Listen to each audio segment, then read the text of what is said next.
As we heard, I think there's a copy of the water sensitive design policy on most of the tables. So hopefully you've had time to have a quick browse of that. It was released in October 2013. It's a government supported document, and prior to the release of the document, we went through quite an extensive process of consultation. It builds on some work really which was I think we saw a slide this morning in the mid 2000s up to about 2008-9 on the institutionalising water sensitive design project, which was done by the planning department at the time, and helps to fulfil one of the commitments in Water for Good for establishing some targets for water sensitive design. Consultation was, we went out to the community, a fairly broad consultation before we finalised recommendations for government's consideration. That consultation indicated there was a very strong interest in government providing further support or better encouragement of water sensitive design through the state's planning system, amongst other feedback we had, including in the South Australian, through the South Australian Planning Policy Library. There was also particular interest in water sensitive design principles and recognition in some way of the targets in the South Australian planning system. And I think I picked up on a comment that Andrew Greer made this morning about a clearer rule book. Well, I think there was quite a strong indication in that consultation process that people wanted further guidance than was currently available within the Planning Policy Library on the sorts of things they should be considering in water sensitive design. So there are 14 actions really forming an integrated package within the water sensitive design policy. Action 2 is a critical one. It's to ensure that water sensitive design is strongly supported in the state's land use planning process, and it includes a commitment for the Department of Planning, Transport and Infrastructure with JUNA's support to update the Planning Policy Library module to provide stronger support for water sensitive design. The action also aligns very closely with the 30-year plan for Greater Adelaide, including some water policies to incorporate water sensitive techniques in new developments and require water sensitive design in structure plans and precinct requirements. And there's a biodiversity target as well, which is relevant to minimise discharge of stormwater, pollution, nutrients, and through the adaptation of water sensitive design and Adelaide Coastal Waters Quality Improvement Plan policies and targets to embed them in development plans. And since the policies come out, we've been working on a number of the actions in the policy. There was a slide that Julie presented this morning on some of the other things we're working on, but we're working with DIPT, liaising closely with DIPT to try and see what we can do. And I guess they've also been busy thinking about opportunities working on the planning reform forms and opportunities that might be available to support WSUD through proposed planning reforms. The South Australian Planning Policy Library module at the moment, I've got some handouts I'll hand out afterwards, but it does have consider water sensitive design under the natural resources module. These are the sorts of terms, expressions which are used in there. It kind of addresses broadly the sorts of things which are in the water sensitive design policy, so it covers maximisation of maximising conservation, minimising water consumption and encouraging reuse of water. So the policy addresses water consumption. There is some stuff in the natural resources module library which addresses that. Runoff quality,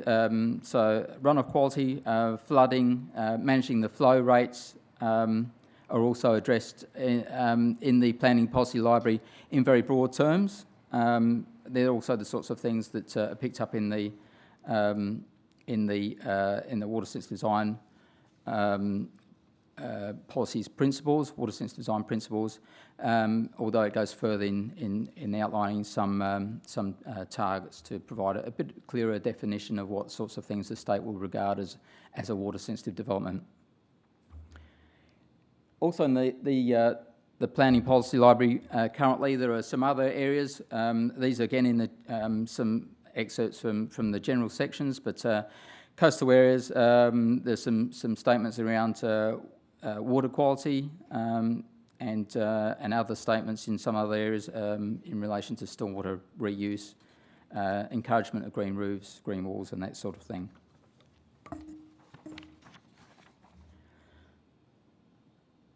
So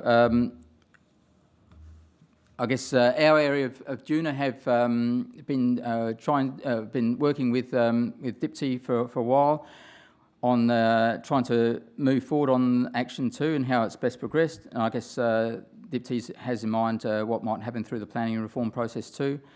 As part of that, our area of Juna has prepared a draft which is really for discussion, and I'll hand out copies of the draft potential planning policy library module. So today I'd be really keen on having feedback, particularly from I guess councils, engineers, and DA assessors, but across the board really on some thoughts and some feedback. So I've got a pro forma which I'll hand out after this short talk, and seeking some responses. So that includes the draft and some questions you may be able to respond to.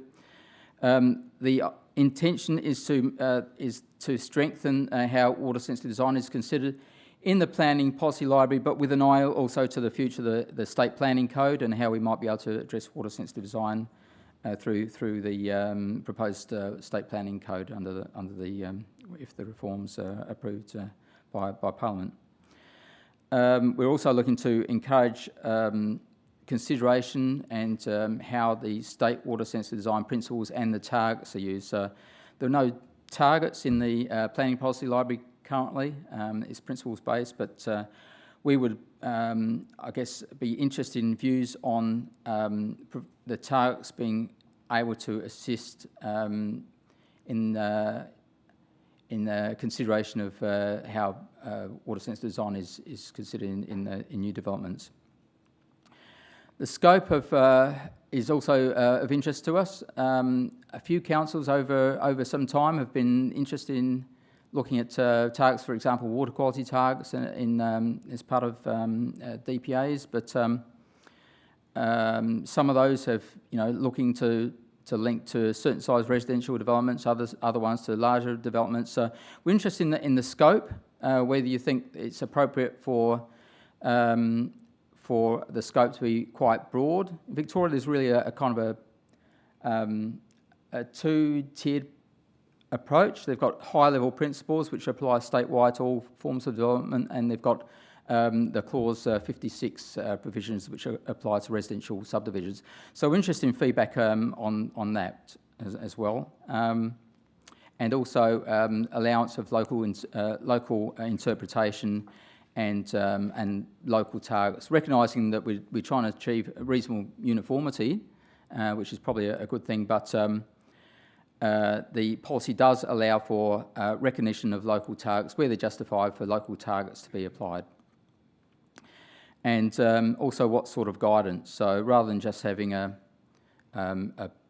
new planning policy library module or a revised natural resources management module, and thinking forward to the state planning code, what sort of critical guidance would be needed as well to help inform the interpretation of a module. And as I mentioned, this opportunity for facilitating a process, thinking of the new proposed new planning framework and how we might fit within that. So, as Andrew mentioned this morning, it could be 3 to 5 years away before that process plays out and implemented. But there may be some opportunities in the shorter term we need to think about. So the last slide here, we're liaising with DIPTI and on how to approach Action 2. The planning policy library update is only one component of that. There's other specific elements are mentioned in in the code, so review of structure planning guidance, for example, but just in terms of the broader planning policy, how we may be able to appropriately support WSUD within it. And as I said, we welcome feedback, so I'll shortly hand out some pro formas and hopefully have some responses. And I guess it's informal feedback at this stage to help start a process. But we'd also be interested in going out fairly more broadly, hopefully in the not too distant future, with pro formas and seeking wider feedback as well.